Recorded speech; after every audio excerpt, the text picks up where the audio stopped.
శివరాత్రి అనగానే రకరకాల గుళ్ళల్లో మనం వెళ్ళి పూజ చేసుకుంటూ ఉంటాము, యజ్ఞాలు హోమాలు చేసుకుంటూ ఉంటాము, రుద్రాభిషేకాలు చేసుకుంటూ ఉంటాం. అయితే ఇక్కడ కోయంబత్తూరులో ఉన్న ఇషా ఫౌండేషన్లో మాత్రం అంగరంగ వైభవంగా అందరూ ఆనందించేలాగా చక్కటి కార్యక్రమాలు జరుగుతాయి. దేశవ్యాప్తంగా విశ్వవ్యాప్తంగా అందరూ దీన్ని తిలకిస్తూ ఉంటారు. మరి ఇవాళ ఈ శివరాత్రి పర్వదినాన మేము ఇక్కడ ఈషా ఫౌండేషన్ సద్గురు శ్రీ జగ్గి వాసుదేవ్ గారి దగ్గర ఉన్నాం. నమస్కారం సద్గురు గారు. చాలా చాలా సంతోషంగా ఉంది మహాశివరాత్రి పర్వదినాన ఇలా మీతో ఉండడం. నాకు ఒక డౌట్ సద్గురు, మామూలుగా దీపావళి, సంక్రాంతి, ఇంకేమైనా పండుగలు అయితే చక్కగా పొద్దున్నే లేచి స్నానం చేసుకుని అప్పచ్చులు చేస్తారు, మంచి మంచి కొత్త కొత్త బట్టలు వేసుకుంటారు, ఎక్స్ట్రా భోజనం చేస్తారు, అన్నీ చేస్తారు, ఎంజాయ్ చేస్తారు. కానీ శివరాత్రి పండగ అయినప్పటికీ ఉపవాసం ఉంటాం, ఆ రోజంతా దైవభక్తిలో ఉంటాం, రాత్రంతా జాగరణ ఉంటాం. ఎందుకంటారు ఇలాగా? వన్ థింగ్ ఈస్, నేను ఇంగ్లీష్లో మాట్లాడతాను. తప్పకుండా. See, for any transcendence to happen to a human being, if a human being has to cross any boundaries, there are two things, two fundamental things.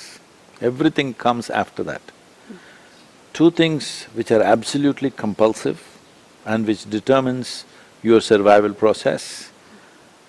Essentially, it restricts you to your survival process. This is food and sleep. If you do not know how to cross these two things, you will just remain a body, nothing else. If you just remain a body, because there is a certain intelligence in you, there's certain emotion in you, certain expansion of looking at life, you're a human being. If you're just a body, you're just another creature. As an earthworm, you would be more useful, isn't it? ఖచ్చితంగా. Only because body is a foundation, it houses us, but it's not everything for us. Food and sleep are the ways of the body. So when you say anything spiritual, first thing is you're seeing how that you can be little beyond the body. You cannot leave the body, but you don't want to be ruled by the body. Now, భోజనాలు చేసే కావాలి ఇప్పుడు, పడుకుంటేనే అవుతుంది, లేకపోతే కాదు. You have to transcend that, you have to somehow go beyond that. Today I will go without food. My body says you will die. My stomach says, please eat, otherwise I will die, it'll threaten. And when time comes, it says, I want to sleep. You do whatever you want, it wants to go down to the ground.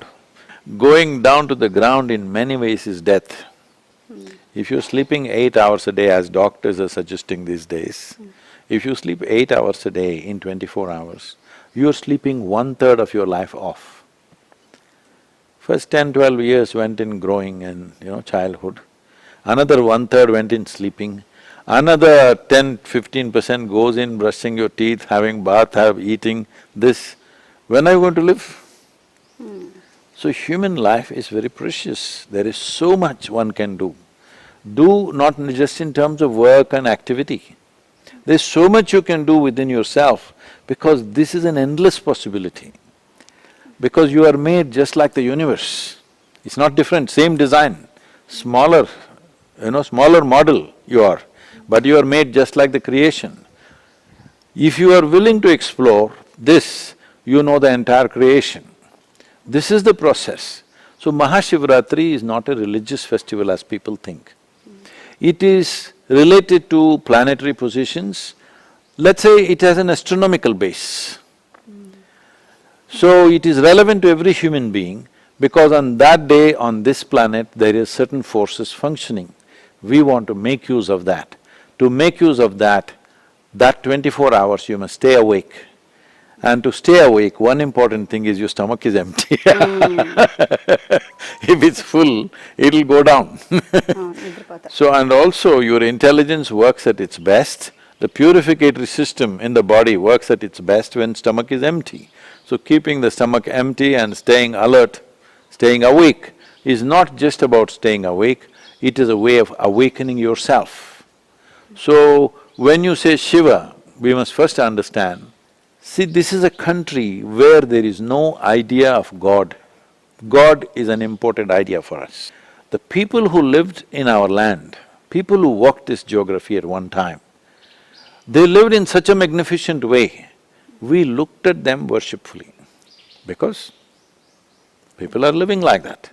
So whether it is Shiva, Rama, Krishna, they all walked this land. Well, for example, Rama, if you take, because he's constantly in controversy from then to now.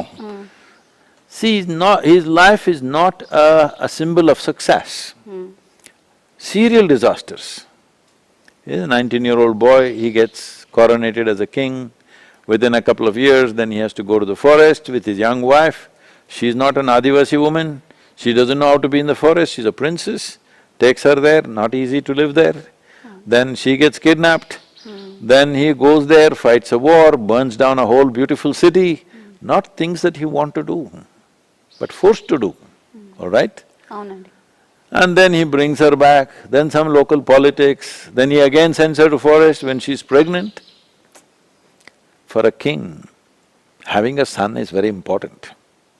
For everybody it's important, but for a king it's more important because the kingdom and the empire has to flourish, means he wants sons. And he has twins, 2 boys, he doesn't know. And he goes and fights with them not knowing they're his children. He could have killed them.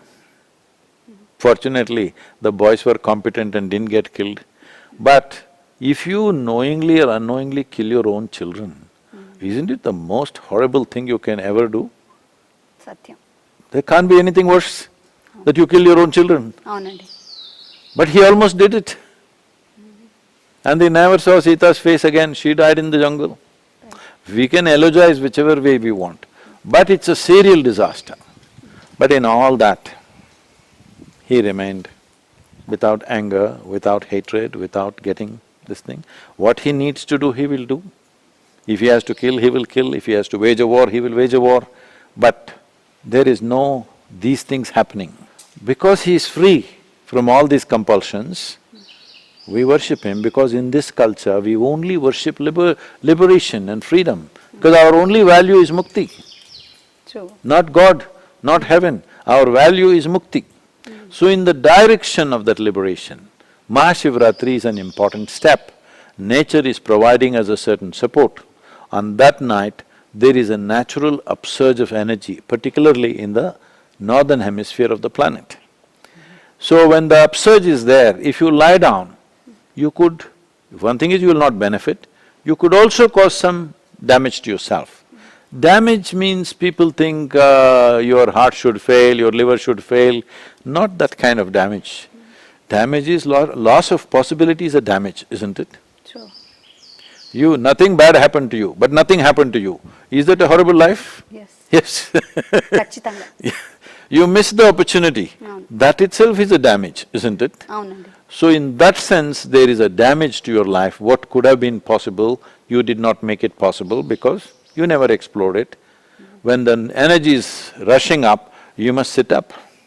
This is why it is not only on Mahashivratri, on all Amavasya nights and Paurnami nights in this culture there were festivals that at least post-midnight you must stay awake.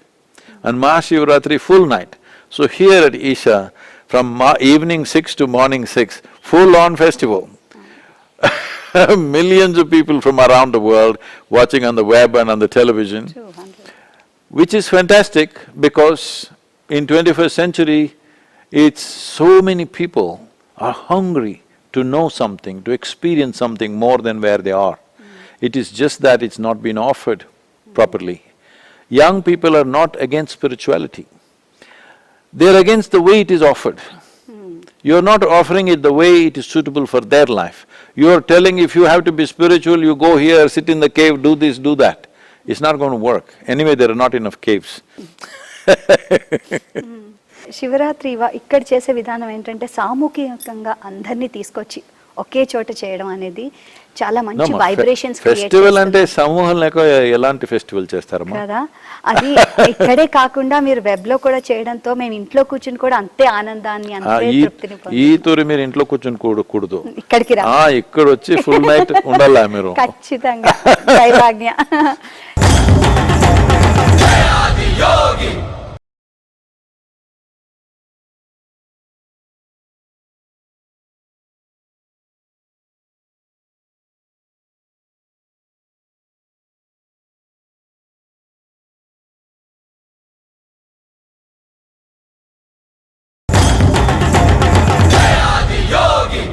శివుడు ఎవరు? ఒక గురువా, ఒక దేవుడా, ఒక పవరా? శివతత్వం అంటే ఏంటి? శివుడు అంటే ఏంటి? శివ అనేది ఒక తత్వం కాదు. శివ అంటే ఏది ఇక్కడ లేదో అది శివ. లేనిది అది. ఈ చెట్టు ఇక్కడ ఉంది, మీరు ఇక్కడ ఉన్నారో, నేను ఇక్కడ ఉన్నాను, మనమంతా ఉన్నాం ఇక్కడ. లేనిది అది. I'll go to English, okay? Please, My sir. Telugu won't go that far. My Telugu doesn't go beyond the atmosphere.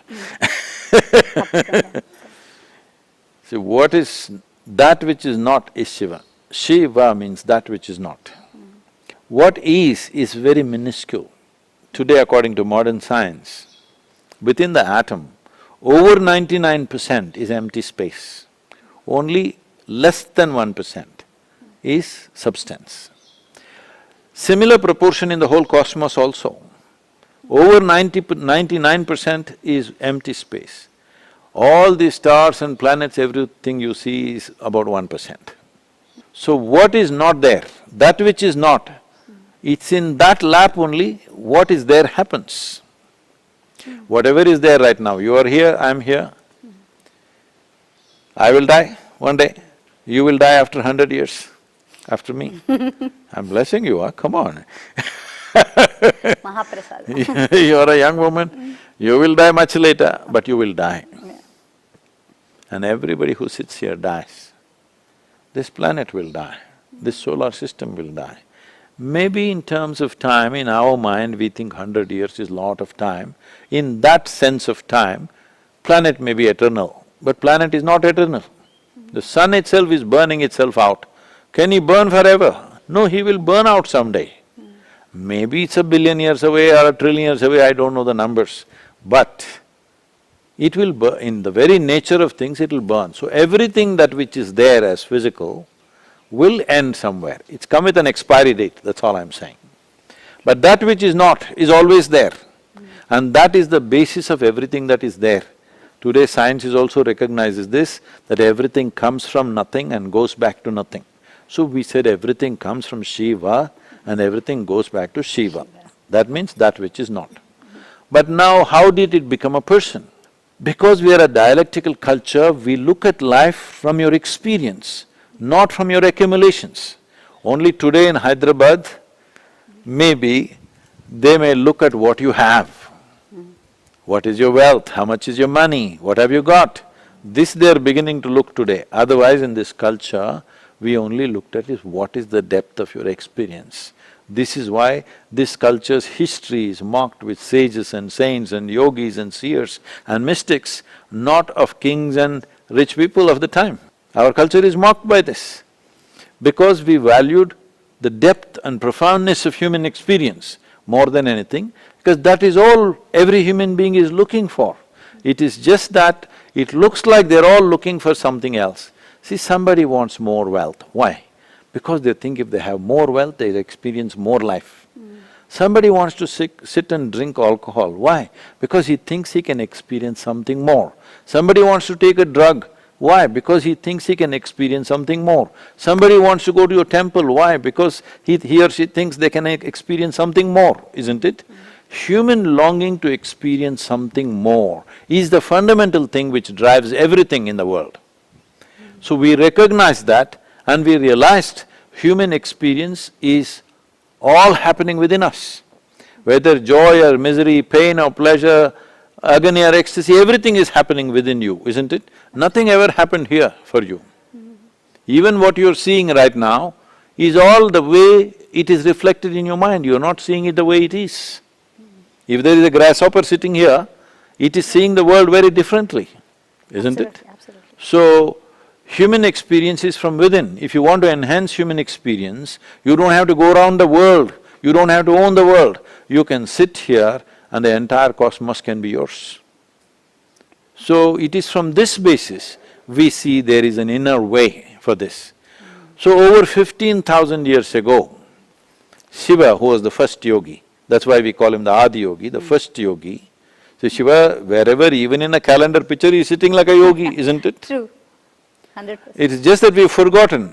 We remember somebody only because of the contributions they've made to our lives. Otherwise, why would we remember him?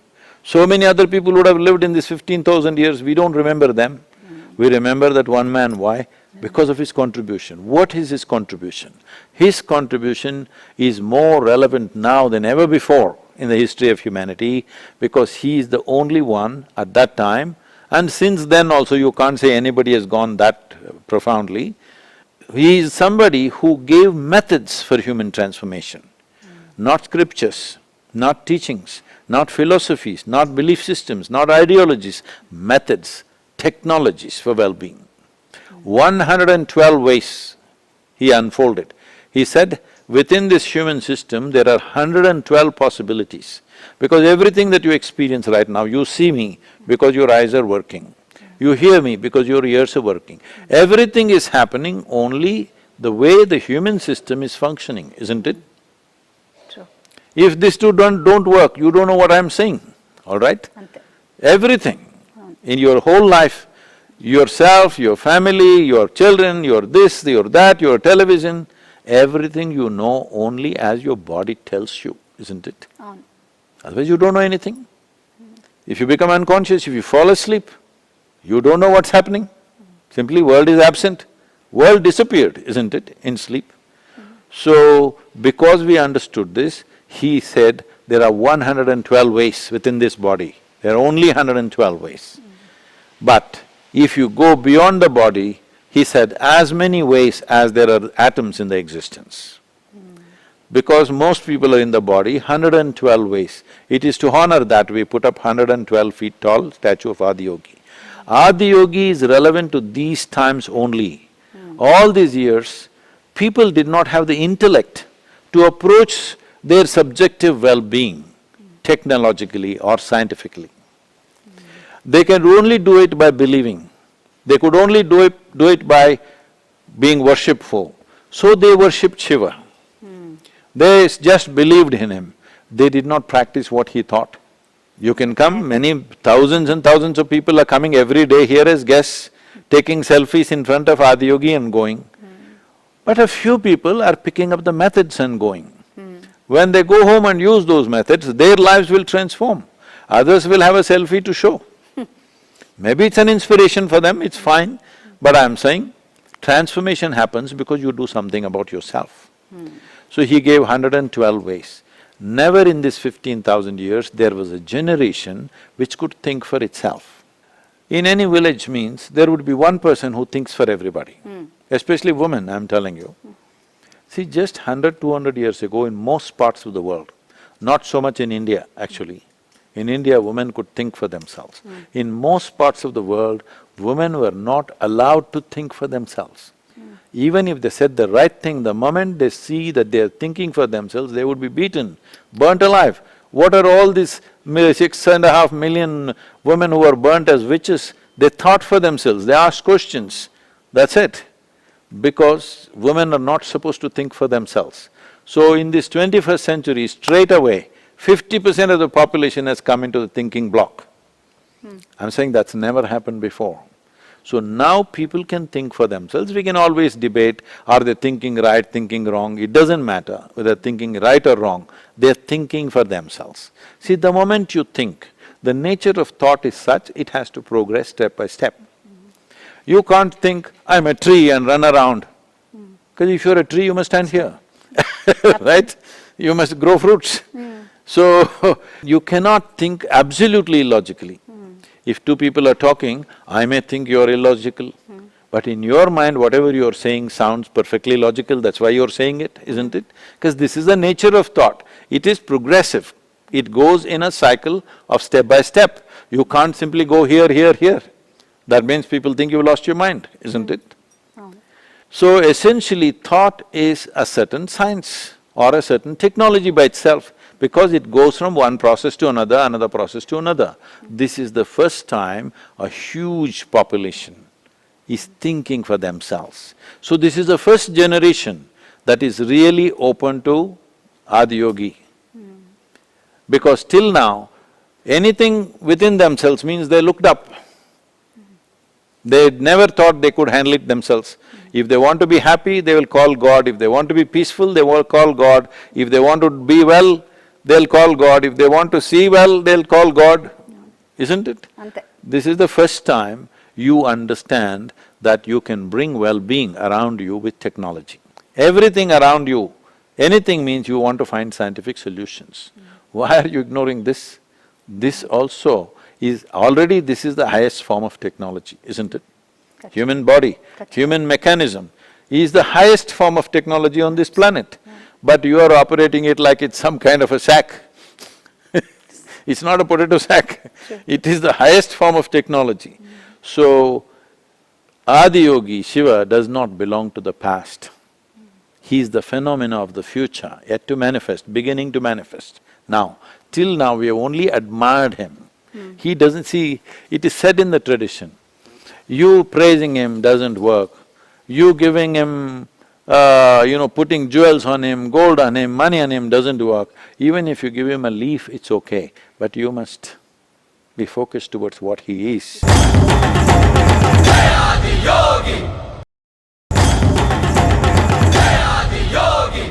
Sadhguruji, శివుడి నుంచి మనం అసలు నేర్చుకోవాల్సిన అంశం ఏదని అంటారు? ఈనాటి యువత ఏం నేర్చుకోవాలంటారు? Right now, your boy is 17, is it?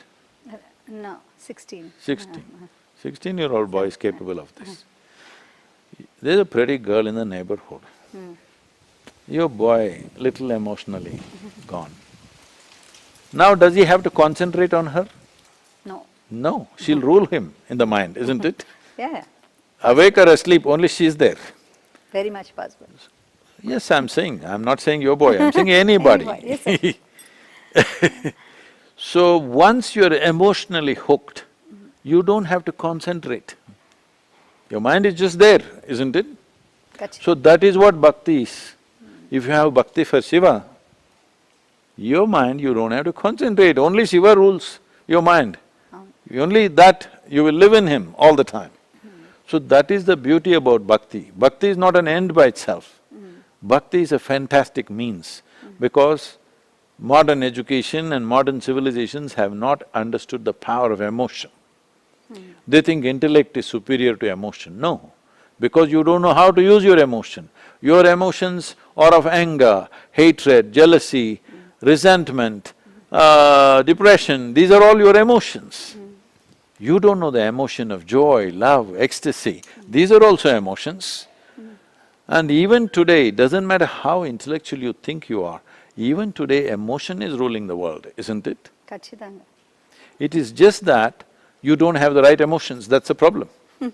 Your anger and hatred is ruling instead of love and joy ruling the world. అలాగే శివుడి గురించి కూడా చెప్తే, శివుళ్ళు ఏమో ఒకవైపు ఏమో భోలా శంకరుడు అంటారు, ఇంకోవైపు ఆగ్రహం వచ్చి తాండవం ఆడుతున్న శివుడు అంటారు, మరోవైపు పాపం శివుడు ఆయనకి ఏం తెలియదు, విభూతి తప్ప ఏం అక్కర్లేదు ఆయనకి అంటారు. ఇలాంటి శివుణ్ణి ఎలా తీసుకోవాలంటారు? ఈ ఇమోషన్స్లో ఏంటి ఆ తేడాలు ఏంటంటారు? మనం ఎలా తీసుకోవాలంటారు? See, the important thing about this is, we need to make a distinction between what is a fact and what is a truth. See, right now the fact is, you're a woman, I'm a man, this is a fact. But the truth is, you came here because a man and woman came together. Does your father exist within you? Yes, Yes. 100%. Not 100, 50%. Okay. 50%. Mother exists within me? Definitely. So, the fact is you are just this or that. But the truth is you're both. So, we are not a culture dedicated to facts of life. This is a very Western invention, facts, facts, facts. We are always interested in seeing the truth about life. Because of that, we did not give one characteristic. Every characteristic that you can imagine in the universe, you want to give it to him. 1,000, 1,000,000 characteristics. You're a drunkard, he's a drunkard with you, good company. Yeah. You're an ascetic, you sit like this, he sits like this, good company. You're a family person, he's a family person, good company, wife, children, pets, everything he's got. So, doesn't matter who you are a bloody fool, he's also a bloody fool. Yes, you're a scientist, he's also a scientist, you're a mathematician, he's a mathematician, you're a dancer, he's a dancer, you're a musician, he's a musician. So it doesn't matter who you are, he's good company for you. That is the message. Best message. శివుణ్ణి మనం ఎలా తీసుకుంటామంటే రోజువారి జీవితంలో ఎవరైనా కోపం వచ్చింది అనుకోండి, ఏమంటారంటే మా మేనేజర్ ఇవాళ తాండవం ఆడేశాడు ఆఫీస్లో అంటారు. అలాగే లేడీస్ ఏమన్నా తిడితే శివంగి అది, దాంతో అస్సలు మాట్లాడద్దు అని అంటూ ఉంటాం. కోపం వస్తే శివంగిలా చేసింది అంటూ ఉంటాం. ఆ శివుణ్ణి మన ఇంట్లో ఒక ఫ్యామిలీ మెంబర్గా మన రోజువారీ జీవితంలో ఉండే శివుడిలాగా చేసేసుకున్నాం ఆయన్ని. ఎంత బాగా పదాల్లో వాడుతున్నాము, ఎంత చక్కగా మనం రోజువారీ జీవితంలో వాడుకున్నాం. మన జీవితంలో ప్రతి అణువులో ఆయన ఉన్నారంటారు. See, that is the whole thing about this culture. We don't believe that you do one thing as spiritual and do other things as some other way. In your life, if you look at you got married, if you look at your process of marriage, it is talking about two human beings coming together and growing towards their mukti. You have children, you are seeing that as a fulfillment which should take you towards your mukti. Whatever you do, it is about mukti. If you look at the previous generation and see, sitting, standing, they will talk karma, mukti, prarabdha, this one, that one, not in some spiritual talk, daily talk. Whatever local gossip also, they will use only spiritual jargon because everything was oriented towards one goal. You can do your business, but it's towards your liberation. Because the important thing is you do whatever is needed for you, but do not get entangled. This is what all these people that we worship represent. They were involved with everything, they fought battles, they did this, they did that, all kinds of things. Well, we use Rama as an example, Krishna is the same, full of problems, Shiva's life also, lots of hardships. Whatever, never got entangled. So that freedom, that mukti is the only thing we bow down to. So that is embedded into every aspect of life. We don't separate, this is work, this is life. If work is not life, why the hell are you doing it? Sure. Isn't it? It is all one, it's our life. Our life should be leading towards liberation, not towards entanglement. So we wove everything one into the other. For someone who looks at it superficially, it looks illogical, but it's deep, profound intelligence to weave everything. Sitting, standing, they said Shiva, all right? Now they will see some other filthy words, people say sitting, standing, in English language, they will go on using filthy words, all right? So, it is very… see, language is a sudden sound. Sound is the basis of physical existence. Depending on what type of sounds you use in your day-to-day life, accordingly your consciousness, your mental structures will form, your emotions will germinate from that. So what kind of sound are you using? So you have a child, instead of calling him Tinku, you call him Shiva. So sitting, standing, you'll say Shiva, Shiva, Shiva. You're only calling your son, it doesn't matter, but you're uttering the word. Because it's the power of the sound which transforms you. And you have some sweetness of emotion to your son, that's good enough. You don't have to do any worship, they said. You just give yourself to the act that you're doing absolutely. There's so many stories of our sages and saints who are not in any organized religion of any kind. They did all kinds of things which are not socially acceptable whole lot of times. You heard of, that potter who smashed his own child into the… Bhakta Kumbhara who smashed his own child into the clay, he was kneading the clay and the child came accidentally, but he did not realize, he's in such a sense of ecstasy, he just kneaded the child into the clay. There have been many things like this, but I'm saying the important thing is involvement. Can you be involved with something if you have no emotion for it? Difficult. Then what is this nonsense everybody is talking? Emotion is not needed, you must be intellectual. That's why you're losing your mind. Without involvement… See, right now I'm sitting with you. If I'm not involved with you, this is going to be torture sitting with you. When I sit here looking at you, you are the most important person right now for me. Because of that, it doesn't matter you work 24 hours of the day, It doesn't matter. There's no stress, there is no toll on your life. Now I don't care about you, I hate to sit with you, but I will sit with you and talk for 1 hour. This 1 hour will take 10 years of my life. This is the whole problem.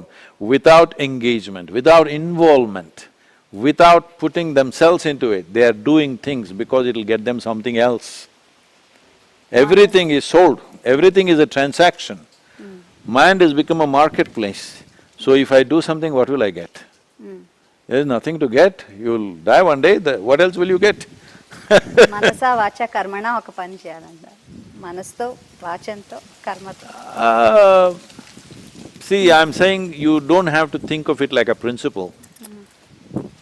Right now, I'm again going back to your boy, I don't know what the boy is doing, okay, but sir. simply as example, your boy is little with a neighborhood girl, she's too pretty in his mind.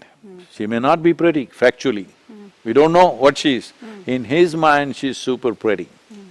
And he is fully emotionally on. Manasha, karma, vachaka, all this you have to tell him. No. Everything is involved, all right? So this is the power of love and devotion. Love is selective. Devotion has no… Love is emotion where still there are breaks, if you want you can break. Devotion is emotion without breaks. Simply on. Correct, అంతే. ఇప్పుడు వచ్చే యువత అండి, మీరు అన్నారు, పిల్లలు అన్నారు కాబట్టి, దేంట్లో అయినా శ్రద్ధ, భక్తి భావంతో వాళ్ళు చేసే పనులలో సహం టైం వాళ్ళు వృధా అనవసరంగా చేసేస్తుంటారు. వాళ్ళు భక్తి మార్గంలో కొంచెం పెట్టాలన్నా కష్టమే, అటు చదువు అన్నా కష్టమే, ఏదన్నా కష్టమే వాళ్ళకి. వాళ్ళ శ్రద్ధ తక్కువైపోయింది, అటెన్షన్ స్పాన్ తక్కువైపోయింది వాళ్ళకి. ఇది ఇలాంటివన్నీ సరైన దారిలో తీసుకురావాలంటే That's what I told you, no? Suppose there's a young girl in the neighborhood, Shraddha unda chala? ఉంది, ఇంకేంటి? ప్రేమ ఉంది, శ్రద్ధ ఉంది, Shraddha anta undi kada? All the spiritual qualities you're talking is there. It is just that it is finding expression in a limited way. You have to make it. Broad. Yes, that's all. If he learns to look at everybody with the same intensity that he's looking at the neighborhood girl, world will be fantastic. ఖచ్చితంగా. మరి అదే శ్రద్ధలో ఇప్పుడు బెంగళూరులో కూడా మంచి centre open చేశారు. అది చాలా మంచి సక్సెస్ఫుల్గా, ఎంతో వైభవంగా జరిగిన ఇది. అందరూ చాలా అంతే ఉత్సాహంగా దాన్ని పాల్గొన్నారు అందులో. మరి అది కూడా ఇదే దృక్పథంలో చేసిందేనా, అందరూ ఎక్కువ మంది రావాలని? అలాంటివి పెడితే కానీ ప్రజల్లో ఒక చైతన్యం రాదంటారు. See, this whole effort is to create a conscious planet. Why conscious planet? See, there's only one problem in the world, human being. If we are not there, what is the problem in this world? Everything is perfect, isn't it? True.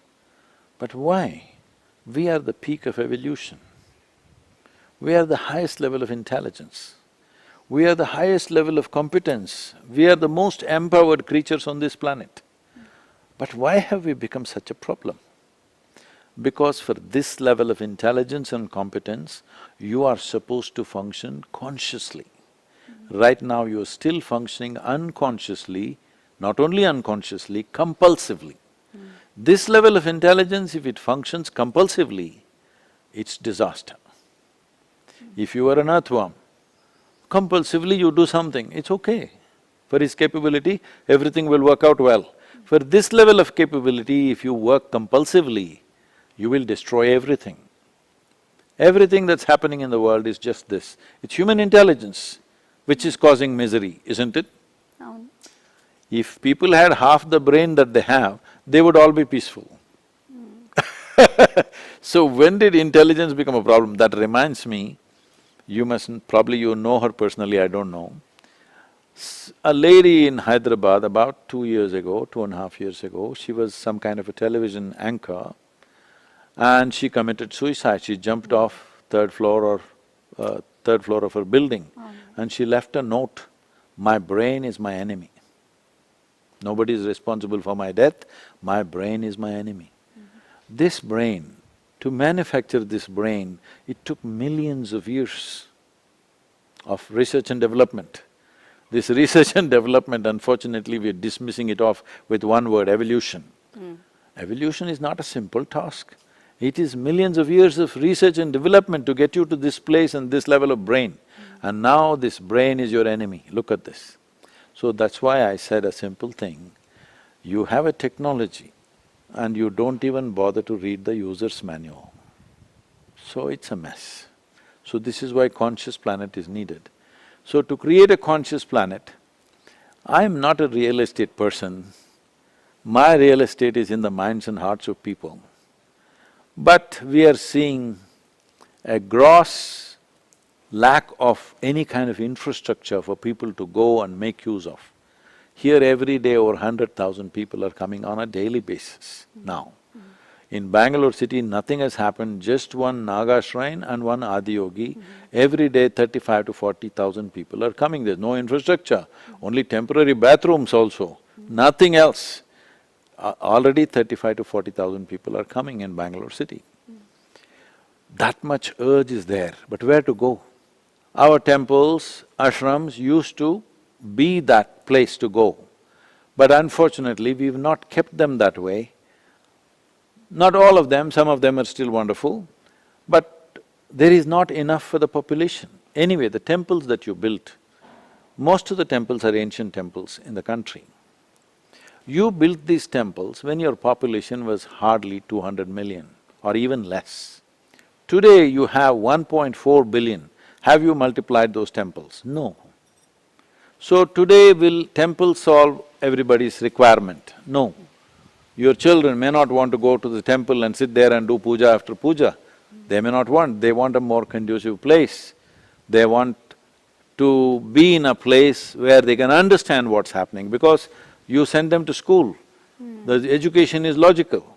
Once their mind starts thinking logically, unless everything is logically presented to them, they are not willing to take that, they will reject the whole thing. Even though there may be value inside that, the presentation is of another time. Presentation is 1,000 years ago. See, you are still wearing traditional clothes, but still you wear it in today's style, isn't it? If I bring you clothes which they were wearing 1,000 years ago and say, wear it like this only, you don't like it. Similarly, children don't like what was 1,000 years ago, however beautiful it was for those times. For today, you need to change the presentation. You don't have to change the truth about it, you have to change the presentation. So that's what Mahashivratri is, that is what these centers are coming up. In United States, we are building a whole spiritual city. Wow. 22,600 acres. Big city, spiritual city, because it's now needed. Without infrastructure, we won't be able to deliver this. Lot of infrastructure is now digital infrastructure, but physical infrastructure is still needed for people. They cannot be inspired sitting at home, because not everybody has such atmosphere at home. They need a different atmosphere.